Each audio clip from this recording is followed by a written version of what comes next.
Welcome back to another episode of Rock Boys Football. Mike Norvell, the Florida State Seminoles, getting active in the transfer portal, landing their first commitment of this transfer portal cycle, coming from former five-star edge rusher Marvin Jones Jr., coming from the University of Georgia. And I mean, when I saw this news and I saw the buzz around Marvin Jones Jr. and possibly being connected to Florida State, not only the legacy excites you, but more importantly, it kind of reminded me of a guy like Jermaine Johnson, who we knew Jermaine Johnson at the University of Georgia had all the traits in the world to be an elite edge rusher, to be a dominant football player at the college football level, just didn't really get the opportunity in the snaps at Georgia. He transfers to Florida State, has one of the best seasons that we saw from an edge rusher that year. And am I saying Marvin Jones Jr. is going to have that similar impact? Not necessarily. He's going to be a very good football player for Florida State, but I am saying there is a certain possibility that he comes in and dominates for Florida State. You take a look at why he was a five-star coming out of high school. This was a guy that we talked about when he was coming out of American Heritage, a guy with every single trait that you want in an edge rusher, right? He has the length, he has the power in his hands, he has that burst and bend, and he has that size. And when you check all those boxes and you start putting those tools together, that's when you get a very, very good edge rusher. And for Florida State, you have to be extremely excited about getting Marvin Jones Jr. on this program, getting him developed, getting him more opportunity, and seeing what he can do at Florida State year 3 at the college football level. Before we get into it, just want to say thank you to you guys. There has been just a ton of support from the Florida State fans, whether we're talking transfer portal, whether we were talking this team in 2023. Can't thank you guys enough for rocking with the boys. If y'all do enjoy the content, consider subscribing to the channel. Your guys' support allows me to do this. I absolutely love doing it, and I'm extremely grateful for you guys giving me the opportunity. And without further ado, let's get into Marvin Jones Jr. And you take a look at the numbers. I mean, in limited snaps at Georgia, his first 2 years, I mean, 4.5 tackles for a loss, 1 sack. And when you turn on the film and you watch Georgia play, like, he comes in and he flashes some of that talent. He flashes that five-star capability that he has. And now the goal is, can we get that more consistently out of Marvin Jones Jr.? And I'll say this, 2 things that are kind of going his way. 1, more opportunity at Florida State. If you want to become a more consistent football player, being able to play more snaps and having more opportunities is certainly going to allow you to do that. And then second, you normally see that serious jump in terms of guys on the defensive line going into year 3. I mean, as your freshman year playing on that defensive line, there are some growing pains when you jump up from the high school to the college football level, especially in the SEC.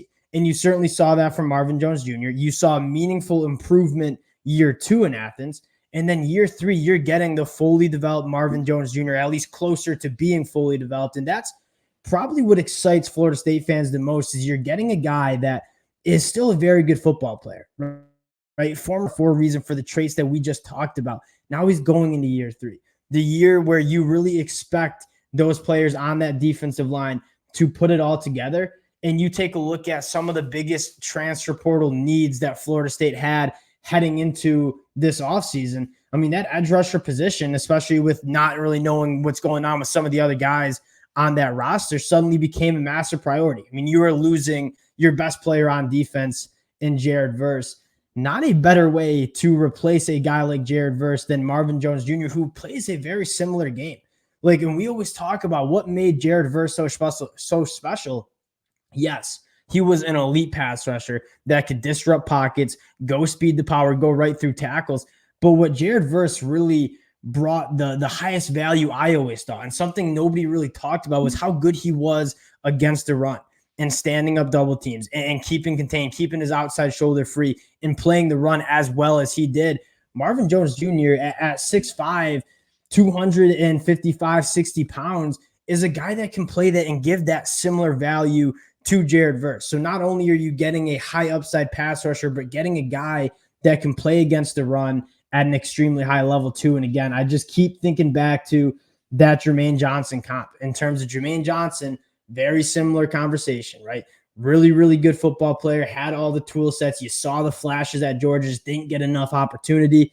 He comes to Florida State, gets more opportunity, puts it together, and is a guy that was an all ACC kind of player for Florida State. Really trusting Florida State here with their edge talent evaluation in the transfer portal, and a Marvin Jones Jr. that kind of why the transfer portal exists, right? You talk about guys that have committed to a school, maybe not getting the opportunity that they need. They transfer to another school and they kind of explode onto the scene. I think we could see that with Marvin Jones Jr. Now, another position that we talked about could be a target for Florida State, especially with news that DJ Lundy hitting the transfer portal, that off-ball linebacker spot. And Jamon Dumas Johnson, a guy coming from the University of Georgia as well, would be a really exciting proposition for Florida State fans, right? And this has been a position that was meaningfully better than we've seen it at Florida State in 2023, but still a position that was probably one of their more unsuccessful positions that they've recruited out of high school. And it's getting better. We're talking about Florida State really putting it together on the recruiting trail.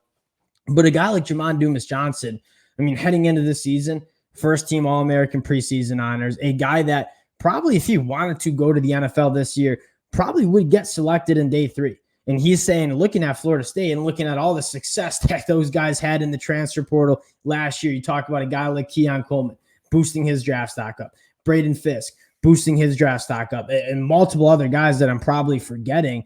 You're probably looking at this Florida State program and saying, yeah, this is a spot where I'm probably a day 3 pick right now. I transfer to Florida State, have a good year, compete for an ACC national title. I'm probably going day 2.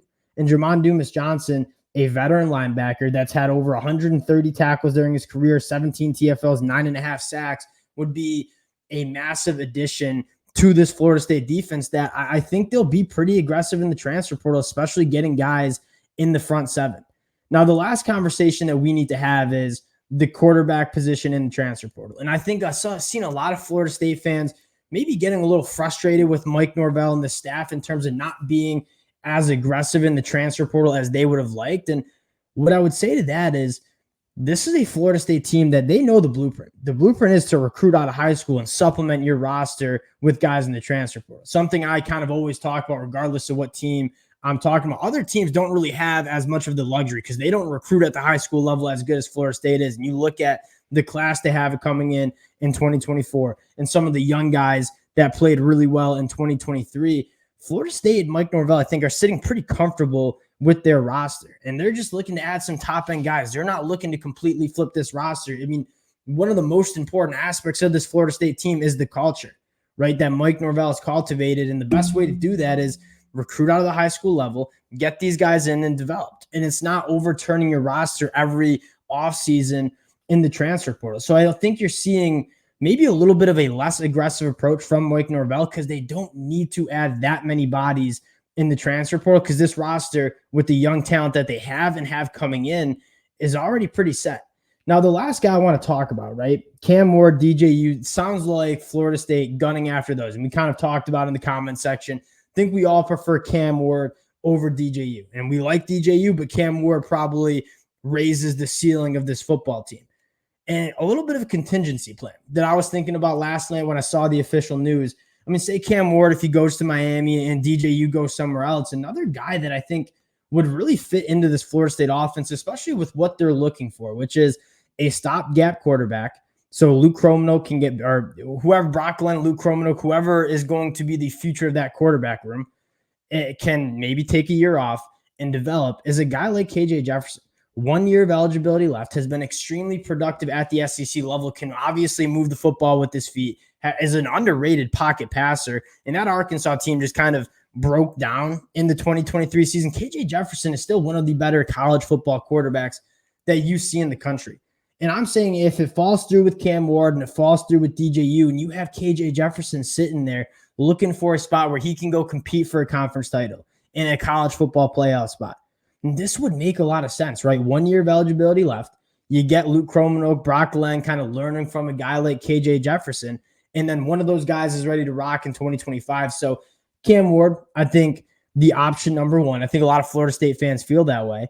But DJU, KJ Jefferson, I'll tell you what, I'm probably taking KJ Jefferson over DJU. And I think all three of those quarterbacks would give Florida State a very good opportunity to win a lot of football games in 2024. Massive fan of KJ Jefferson. I would keep my eyes on it. We'll see if that kind of comes to fruition. But don't get me wrong, Marvin Jones Jr. coming over from Georgia. Massive get for the Noles. Again, appreciate you guys rocking with the boys. If y'all do enjoy the content, consider subscribing to the channel, and we'll talk to y'all later.